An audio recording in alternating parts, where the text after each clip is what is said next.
Bienvenidos a Contracorriente por televisión, por internet. Soy Luis Hernández Navarro y hoy nos acompaña en el estudio Verónica Villalbazo. Verónica es mucho más conocida como Frida Guerrero, es terapeuta y periodista y ha dedicado los últimos años de su vida a documentar y denunciar los feminicidios en México. Verónica, muchas gracias por acompañarnos. Al contrario, Luis, muchas gracias y pues aquí estamos, Frida Guerrera. Frida Guerrera. Frida Guerrera. ¿Por qué ese nombre? Pues Frida Guerrera nace en noviembre del 2006 en Oaxaca, después de que me detienen unos policías vestidos de Estamos civil. Hablando del movimiento de la APO, magisterial, la exigencia de la renuncia de Ulises Ruiz, cuando ya había asesinado a bastantes personas, cuando había desaparecido otras muchas, y esta represión continua que se estaba viviendo. Yo como Verónica llego a Oaxaca en noviembre, a esa batalla de Todos los Santos, y unos días después me detienen. Después de que estuve documentando detenciones arbitrarias de gente vestida de civil, armada, y que se estaba llevando a los chicos, sobre todo jóvenes, a la base aérea militar en Oaxaca, y pues me quitan mi equipo, intentan quitarme mi equipo fotográfico, que era de rollo, una grabadora que llevaba escueta y que era como transmitía todo lo que estaba pasando, y es cuando me piden en la radio, donde yo estaba, alternativa 100%, que me pusiera un nick. Y yo decía, pero pues el día que me pase algo, prefiero que sepan quién soy. No es ley, es reglamento, bla, bla, bla. Y dije Frida, por Frida, obviamente, aquí está, Frida, o sea, por Frida. Y después de justamente el 25 de noviembre, que es cuando se da este ataque tan horrible al pueblo de Oaxaca, que es cuando como que se empieza a disolver esto, cierran la radio universidad, se callan las voces guerrilleras de las mujeres que estaban transmitiendo, entre ellas la doctora Berta, y yo seguía, me encontraba comunicados en las calles y los levantaba y los transmitía en la radio, y a alguien en Morelos se le ocurrió decir, es que es Frida Guerrera, es la única que nos está diciendo lo que está pasando en Oaxaca, y fue como nació Frida Guerrera. Desde entonces no me han vuelto a decir Verónica hasta hoy. Eres Frida. Soy Frida Guerrera. Frida, entonces, tú fuiste y sigues siendo muy activa en el ciberactivismo. Fuiste, de hecho, una de las precursoras de las denuncias en Twitter, en las redes, etcétera, etcétera. ¿Cómo es que te involucras en ese mundo? Pues fue como esta situación de darle voz. Por ejemplo, en el conflicto magisterial y popular, pues obviamente las voces eran escuchadas, pero por la parte oficial, porque pues, pagaban, ¿no? Y entonces cuando llego yo ahí, sin más, dije, es que tenemos que convertirnos en los medios oficiales del pueblo y de la gente que está siendo violentada. Y pues fue una necesidad de eso, de que se conociera esta verdad, donde estas dos realidades nunca compaginan, pero que desgraciadamente por tener como pagar, por ser el que tiene el poder, la mayoría de las veces el pueblo se quedaba sin voz. Fue como nació esta necesidad. De hecho, yo lo he manejado toda mi historia, yo no soy más que el instrumento, la pluma y el ente, porque soy fotógrafa también, de quien necesita dar a conocer su historia, ¿no? Y ahora te has dedicado a documentar la pesadilla de los feminicidios. ¿Cómo es eso? ¿Por qué comienzas a trabajar en un área tan terrible, tan dolorosa? Yo creo que esto empezó, esta primera curiosidad en el tema, porque fue curiosidad, inicia en el 2008 que asesinan a Teresa y a Felicitas, las dos locutoras triquis. En el 2007 ya había escuchado yo hablar de las mujeres triquis y me parecía como un tema de mujeres siendo violentadas, mujeres que se convirtieron en botines de guerra cuando en otros años eran intocables. Había como un pacto entre hombres de que las mujeres no se tocaban. Es cuando llega en el 84 empiezan a querer entrar en los militares, a querer poner orden en la zona. En el 88 que finalmente llegan y se instalan, y es cuando como que las mujeres se convirtieron en eso, en botín. Inicio por ahí, cubro todo un tema de desplazamiento de San Juan Copala en 2009 y 2010, y pues empecé a cubrir muchos asesinatos de mujeres en la zona. Yo creo que ese fue como mi primera necesidad de poner a las mujeres como lo que estábamos siendo y seguimos siendo, botines de cualquiera, ¿no? Es en febrero del 2016 que, después de esguinzarme un pie, me puse a buscar qué estaba pasando con el tema. No encontré gran cosa. Afortunadamente, María Salguero, que es la iniciadora, la creadora del mapa de feminicidios, ya estaba empezando también, como que empezamos en el mismo tiempo, y ella me arroja los primeros datos. Fue que empecé el 21 de febrero todos los días a dedicarme de 3 a 4 horas a documentar todo lo que encontraba en las notas rojas de todo el país. Y pues ya como por abril vi que no era nada más, no podía quedarme en documentar y en vaciar todo en una base de datos, y fue cuando empecé a buscar familias para contar sus historias. ¿Feminicidios o asesinatos de mujeres? Yo tengo es como una condicionante que yo misma me puse desde el año pasado, de separar feminicidios de mujeres asesinadas violentamente. ¿Por qué? Porque las mujeres que son asesinadas en asaltos con otros hombres, encontradas en fosas con otras personas, no son ataques directos en contra de ellas. O sea, es fortuito, o fue porque estaban ahí, o porque no fue algo directo, a menos de que haya sido asesinadas dentro de su casa y haya sido con más hazaña a ellas, o una violación o alguna situación, sí las cuento como feminicidios o las contabilizo así, pero creo que sí es importante. O sea, no podemos contarlas a todas como feminicidios porque demerita mucho más todo lo que pasa con las mujeres que son asesinadas por las parejas, las exparejas, por cazadores, por predadores que las andan cazando, valga la redundancia, o por amigos o vecinos, ¿no? Entonces yo creo que sí es importante, yo sí hago este paréntesis. Tú dices, no es mera violencia, es una violencia que tiene un sentido, un mensaje, más allá de quitarle la vida. Exactamente. Creo que el mensaje claro es pues de las mismas instituciones, de quienes nos gobiernan, ¿no? El tema de la impunidad. O sea, los feminicidios se cometen y se cometen sin que sean investigados, y obviamente no hay consecuencias. En muchas ocasiones he documentado feminicidios que se han dado sobre todo en el Estado de México o en el norte del país, donde son detenidos prácticamente en el momento, pero como no había un orden de aprehensión, se violaron sus derechos humanos y entonces los liberan. No hay consecuencia. Las familias se convierten en investigadoras cuando esto sucede y pues no pueden hacer la denuncia con los rostros buscándolos. ¿Por qué? Porque no hay una ficha que los esté localizando por parte de las autoridades. Entonces todo esto es un brebaje de que no pasa nada si tú puedes asesinar, violentar, desaparecer, torturar, descuartizar, calcinar a una mujer y difícilmente va a pasarte algo, ¿no? Frida, ¿qué tan grave es este problema en México? ¿Qué tan extendido está? Es muy grave. De hecho, desde el 2016 que yo empiezo con esto, y curiosamente cuando dan las cifras del año pasado a nivel oficial, hablan de 671 feminicidios. ¿En 2016? En 2017. ¿Y son cifras de quién? De la Comisión de Seguridad Nacional, del Secretario de Seguridad Nacional. Las dieron hace un par de meses y sin embargo de lo que yo contabilicé, fueron 1.831 feminicidios más los asesinatos violentos. Entonces, mi total de cifras fue de 2.122 mujeres. O sea, ¿hay una subvaloración del problema? De hecho, señalan a Sinaloa como el primer estado con más feminicidios el año pasado. En el libro que tú acabas de publicar hablas del Estado de México como el principal. Absolutamente, y ya lleva bastantes años siendo desde que inició este señor que ahora es el señor que preside este país.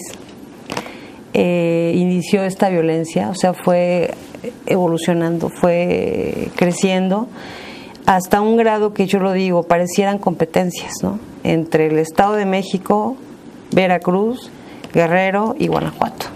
Ahorita son como, y estos últimos años son como que los estados que se andan peleando, ¿no? Los primeros lugares, y es muy triste, es vergonzante.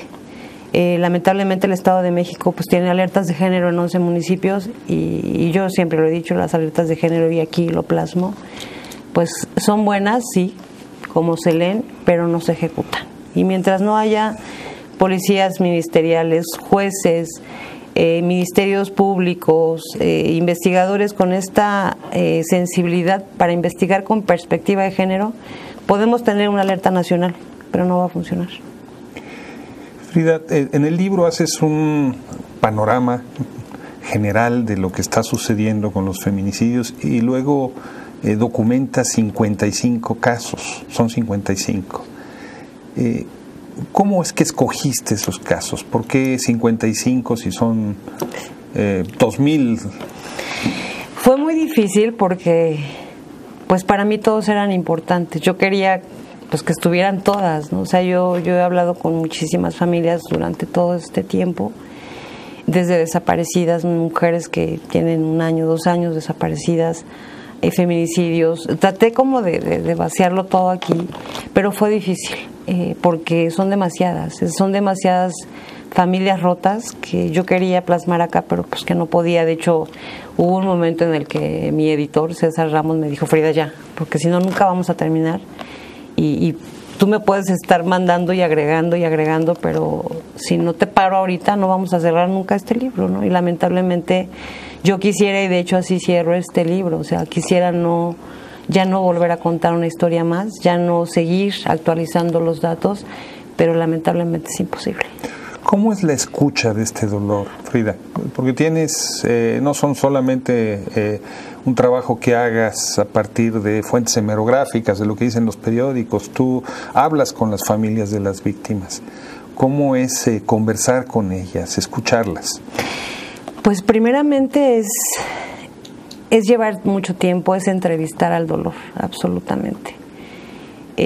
Con todas las familias con las que he hablado, tanto telefónicamente, porque pues unas están muy lejos de mí, como en los estados a los que me he podido desplazar, Morelos, Guanajuato, Veracruz, el Estado de México, Oaxaca, el dolor es el mismo, el vacío es el mismo, y las familias, desde Frida Guerrera yo así lo manejo, las familias son asesinadas completamente. De hecho, yo tengo una frase que manejo con ellas que les llamo así: las voces de la ausencia. Pero cuando estás enfrente de estas familias es primero hablar con ese dolor. Yo les digo siempre: no vengo a regresarte a tu hija, ni vengo más que a gritar junto contigo, porque tú eres la voz de ella y yo te voy a acompañar, ¿no? Entonces, es muy duro, las familias están asesinadas, se deshacen las familias, la pareja deja de existir, muchos de los hijos se reclaman la atención de los padres, de la madre sobre todo, porque pues es que ella ya no está y yo sí estoy, pero el dolor se queda ahí, se queda como clavado en una gran espina enorme en el corazón, y el dolor pues nunca se les va. Y yo se los digo, jamás se te va a ir el dolor, ni te vengo a decir que no sufras, ni te vengo a decir que ya no vayas al panteón porque ahí no está, simplemente vengo a ayudarte a gritar, ¿no? Y sobre todo a que, sin idealizarlas, porque alguna vez alguien me preguntaba: ¿es que las idealizas? O me decían: las idealizas con tus columnas. No, simplemente cuento las historias de niñas y mujeres que, como todas, desde niñitas de 3 años hasta mujeres amas de casa, doctoras, profesionistas, hasta prostitutas, que todas valen la pena y todas tenían sueños y todas tenían una vida que es lo que se tiene que dignificar. ¿Por qué? Porque en aquellos primeros años, bueno, en aquel año, en el 2016, la mayoría de los feminicidios se quedaban ahí en las notas rojas, ¿no? Está otra parte, que están los huérfanos. Hoy es Día del Niño, o sea, hay niños que se quedaron preguntando en dónde está mamá, y que la respuesta muchas veces no llega, ¿no? ¿Y cómo procesas tú ese dolor? ¿Cómo vives con él? Híjole, pues al principio fue muy difícil, Luis, porque yo y siempre lo he dicho, sumergirte, hablar de este tema, meterte al tema del feminicidio, es meterte al infierno, es sumergirte y pelearte con tus demonios y entender que no puedes ver en todos feminicidios, porque pues no hay en todos lados, hay gente, hombres muy buenos, grandes aliados, y no todos son malos, ¿no? Entonces sí me costó mucho al principio, era no dormir, tener pesadillas. Pues todavía hasta la fecha duermo y todas las noches tengo algún sueño malo, pero pues también tengo claro que es por todo lo que leo, ¿no? Entonces sí es difícil, tuve que entender después del año pasado que no podía estar hablando todo el tiempo de feminicidio, que tenía que tener un momento para mí. Me decía alguien, pero vete a terapia, haz esto. Pues sí, pero no tengo tiempo. No hay tiempo. O sea, esto es todo el tiempo, tengo que estar trabajando en el tema y lamentablemente pues no lo tengo para ir a una terapia, pero ya aprendí a separar un poco, a poner acá de este lado a Frida, la mamá, la mujer, la hija, porque pues tengo un hijo, mi mamá, una pareja, y a tener a Frida Guerrera, la activista, ¿no? La que está trabajando. La denuncia implica un riesgo, Frida, porque detrás de esos asesinatos no hay solamente locos, o no hay solamente personajes violentos, hay también una trama de poder. ¿Has tú sufrido amenazas por la labor de denuncia que haces? Sí, de hecho han sido sobre todo a nivel digital. Yo lo comentaba y siempre lo recuerdo. Cuando yo estuve en Oaxaca, el gobierno de Ulises era muy de frente. El gobierno de Ulises me corría a Ulises de sus conferencias de prensa, ¿no? Era la incómoda, ¿no? Porque pues a mí nadie me decía qué decir y qué no decir, y pues nadie me daba una línea para no decir lo que tenía yo que denunciar. Y en 4 ocasiones me levantaron, la cuarta me quemaron los senos y fue dolorosísimo. Yo me sentía muy vulnerable, pero eso me hizo alejar a mi familia y a todo el mundo. Tuve amenazas de muerte por el tema de los desplazados triquis en 2010. Tuve que salir de Oaxaca unos meses. Pero cuando yo estoy sentada y me empiezan a llegar armas por Twitter, comentarios de que me van a tirar a un basural, que me van a asesinar, que los perros me van a devorar y me van a vomitar porque además de todo soy indeseable, y un ataque de una legión Hulk en algún momento, varios ataques que tuve, para mí fue igual de impactante, Luis. Me sentí más vulnerable porque dije, ¿de parte de quién, no? O sea, con Ulises ya sabía que era él, pero pues acá quién es, ¿no? Entonces sí, no hay un riesgo y siempre lo he tenido claro desde que empecé con esto en 2006, pero particularmente en el tema del feminicidio, pues sí, hay muchos callos que se pisan y esos son sobre todo los gobiernos. ¿Hay insensibilidad del gobierno mexicano ante este problema o hay complicidad? Hay complicidad y hay insensibilidad. Y hay una falta total de interés en de verdad tomar en cuenta el tema. O sea, cuando se habla de feminicidio regularmente dicen, eres lesbiana, eres feminazi, eres no tienes vida, solamente estás viendo problemas en donde no los hay. Pero creo que es un tema serio. Por eso para mí el tema urgente en la agenda nacional era importantísimo quedar ahí, en reiterarlo, porque de verdad sí creo que ellos no están tomando en cuenta la situación, no les interesa. O sea, se han firmado tratados internacionales por parte del Estado mexicano en el tema de cómo investigar, de cómo responderle a las familias que son víctimas de desaparición de mujeres o de feminicidios o asesinatos violentos, y simplemente los firman y no los vuelven a leer, ¿no? Hay una sentencia dada por la Suprema Corte de Justicia en 2015, la sentencia Mariana Lima, que tampoco respetan. O sea, es una sentencia bien clara y chiquitita. A mí hace unos días me decía alguien, oye, ¿por qué no le sugieres a la gente que está ahorita en campaña que pues nada más que lean la sentencia Mariana Lima y que vean? Y además hay un artículo primero que dice que tienen que respetarse todos los tratados que firma el Estado mexicano, y que desgraciadamente, yo lo digo, esos tratados y esas sentencias y esas guías de investigar con perspectiva de género, de evitar que suceda, porque no nada más es, pues vamos a buscar a ver quién fue el feminicida, es evitar, eso es el principal punto, evitar que siga pasando, y pues ellos no lo hacen. Entonces asesinan a los tratados, a la misma sentencia Mariana Lima todos los días. Entonces, si el Estado mexicano lo está haciendo, pues obviamente para los hombres es más fácil. ¿Y la sociedad mexicana está preocupada? Yo sé que es una pregunta muy abierta, pero ¿tú tienes la sensación de que nos ha caído el 20 de la gravedad del problema? Yo creo que está empezando a caernos el 20. Porque al principio, cuando yo inicié con esto, o sea, de verdad me sentía como gritando en el desierto, ¿no? Porque muy poca gente me volteaba así de, ay, mira, una loquita hablando de feminicidio. Así me sentía. Era desesperante que la gente no hiciera eco, que no retuiteara, que no leyera, que no se metieran al blog, porque mi blog pues tiene desde el 2007, no lo he actualizado nunca. Pero creo que ahorita ya en estos meses ha cambiado mucho. Hay mucha gente que está mucho más consciente. Yo he estado teniendo bastantes ponencias con estudiantes en CCH, he ido a 2 facultades, Politécnico, donde yo quería llegar a ellos, a los jóvenes que no son el futuro, son el presente de este país, y que de lo que ellos empiecen a concientizar como sociedad, yo creo que van a empezar a cambiar muchas cosas. Pero sí ha sido muy difícil que dentro de la misma familia, o sea, mis hermanas me decían, a mí ni me mandes tu columna, a mí no me importa leer tu columna, no me interesa ver qué pasa con ese tema. Y esa era la respuesta general de la sociedad. Ni volteo a verlo porque si lo veo, entonces me puede tocar, ¿no?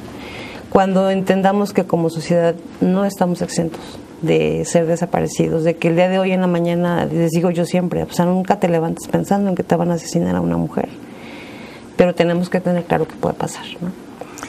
¿Estos feminicidios existían desde antes, Frida, y no nos dábamos cuenta, o han comenzado a suceder ahora, por ejemplo, a partir de lo sucedido en Chihuahua?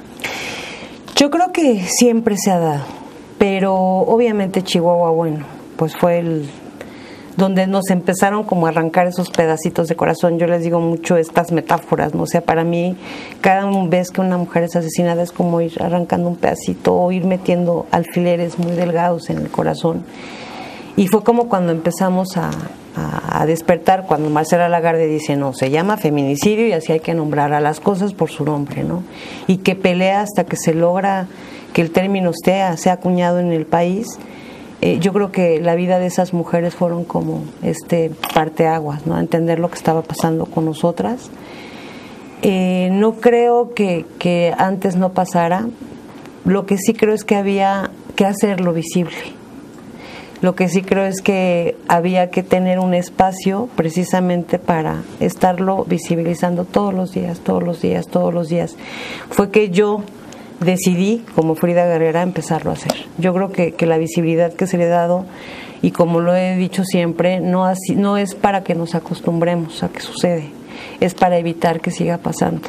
Es para de verdad como sociedad hacernos conscientes, exigirle a estas autoridades ya, actúen ya. O sea, no puede ser que de vez en cuando nos indignemos, nos tenemos que indignar todos los días. ¿Tienes una idea de dónde viene toda esta violencia? Pues yo creo que también es un tema cultural, ¿no? O sea, es algo que, primeramente, yo antes del 2006, pues era una terapeuta encerrada en mi consultorio y hablaba con niños y daba clases a padres y a profesores, y yo hablaba mucho de esto, de si no le empezamos a dar guía a estas sociedades, a estos niños, a estas nuevas generaciones, en 10, 15 años vamos a tener sociedades y jóvenes completamente sin control de impulsos, poco tolerantes a la frustración, niños que no miden consecuencias porque ya no se les da ese abanico de oportunidades de la que tanto hablaba Piaget. Y desgraciadamente es lo que estamos viendo, ¿no? Niños que han crecido solos, huérfanos digitales, niños que tienen el acceso a cualquier situación, a cualquier cosa, donde ya no hay consecuencias además de todo, y pues son generaciones sin guías, ¿no? Eso ha contribuido muchísimo a lo que está pasando porque la mayoría de quienes nos asesinan son jóvenes. Una y otra, pues esta falta también de investigar y de castigar que pues avienta este mensaje de impunidad. Entonces, además echemos el tema de que culturalmente las mujeres hemos sido propiedad de los hombres, desde su percepción de muchos, pues obviamente se hace un brebaje ahí venenoso, terrible, y es que esto se sigue dando y sigue creciendo porque no disminuye, aumenta, ¿no? ¿Dirías tú que es un fenómeno que se ha recrudecido a partir, odio esa palabra, pero la uso, del empoderamiento de las mujeres? En la medida en la que las mujeres tienen hoy más espacios de desarrollo, están más insertas en el mundo laboral, ¿hay hombres que se sienten desafiados? Sí, sí creo que hay hombres que se sienten desafiados, están enojados la mayoría, porque siento que eso, o sea, la mujer como que fue avanzando, y pues los hombres se quedaron en que las mujeres eran de ellos, ¿no? O sea, de que las mujeres se quedaban en su casa y por ejemplo, además de todos estos ataques digitales son esos, métete a la cocina, vete a hacerme un sándwich, vete ¿Por qué digitales? Porque digital, o sea, ahorita la violencia digital es esa, o sea, nosotras las periodistas y a las defensoras en las redes es este tema, vete a la cocina, ve a hacer de comer, tú eres, no sé, o sea, regrésate a de donde estabas, ¿no? Y sí creo que hay muchos hombres que no lo han logrado entender y que sí están tratando algunos de entenderlo, porque yo lo digo mucho, no es guerra de hombres contra mujeres, no es de por ejemplo, el 25 de noviembre nosotros hicimos una marcha con familias y me decían, colectivas, ¿pero quién convoca tu marcha? Ah, pues las familias. ¿Pero por qué? Dicen que tu marcha es política. No, mi marcha no es política. Es una marcha donde van familias. Y si nos quieres acompañar, adelante. Pero van a marchar los papás, van a marchar los hermanos. Porque yo no le puedo decir a un hombre, tú no sientas, porque tú eres hombre. Eso no se puede. Ni una más se llama tu libro. Ni una más, ni una más. Frida, muchas gracias por estar con nosotros. Al contrario, Luis. Y a ustedes, amigos, amigas, muchas gracias por su amable asistencia. Ya saben, los esperamos la próxima semana aquí en A Contracorriente por Rompimiento Televisión por Internet. Y no se pierdan Perspectivas.